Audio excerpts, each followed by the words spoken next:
And, if truth were told, that was the way the residents of Karnstein liked it. They didn't care for outsiders anyway. They didn't court the attentions of anyone who wasn't born and raised within the confines of the place they called home. Familiarity had bred not contempt for these humble people, but rather a sense of security. Outsiders threatened that comfortable state of affairs.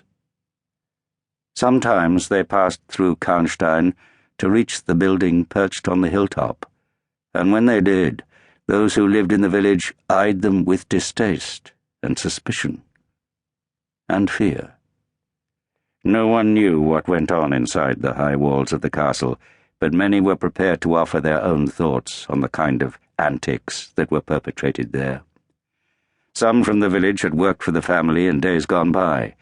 Carpenters, blacksmiths, and wheelwrights had all plied their trades up at the castle when summoned. Even some of the local girls had served as maids or housekeepers in days gone by. But no one from Karnstein had been inside the castle for more than 6 months now. Not since the last disappearance. Of course, no one had questioned the Karnstein family about the whereabouts of one simple peasant girl. No one had the power and, if the locals were honest, no one had the courage to inquire of those who lived at the castle what had become of her. Many had their own ideas as to her fate, linked inextricably to the way the aristocratic family sought its pleasures. How the rich and privileged passed their time, how they sought their thrills and satisfaction, was something the peasants in the valley could only speculate on.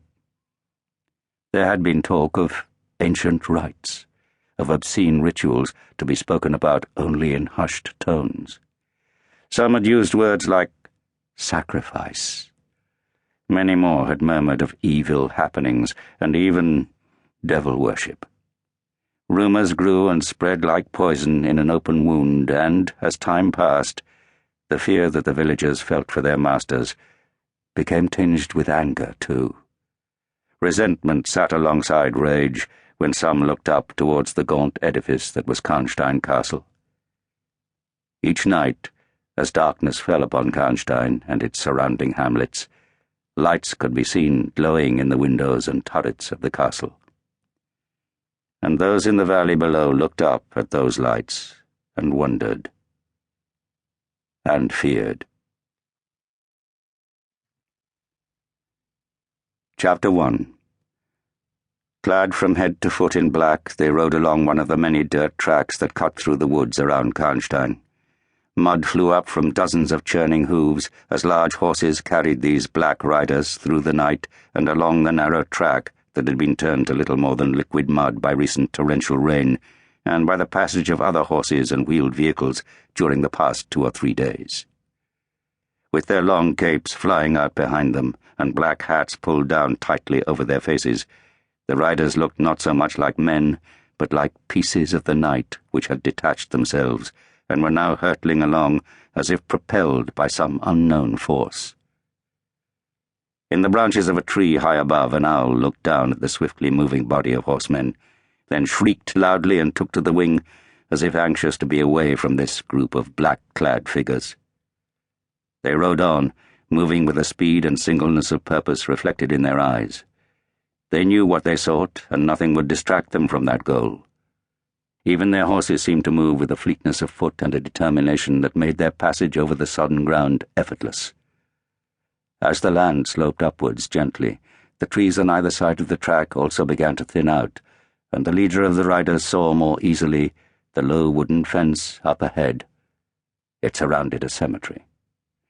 The entrance was little more than a wooden archway, roughly built and sporting a large wooden cross at its pinnacle. Graves inside the cemetery were scarcely more than mounds of earth, the type they called burns in some European countries.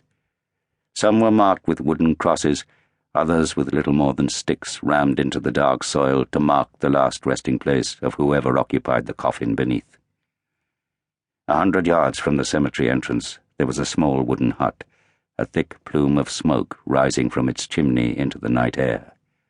A single dull yellow glow lit the nearest window.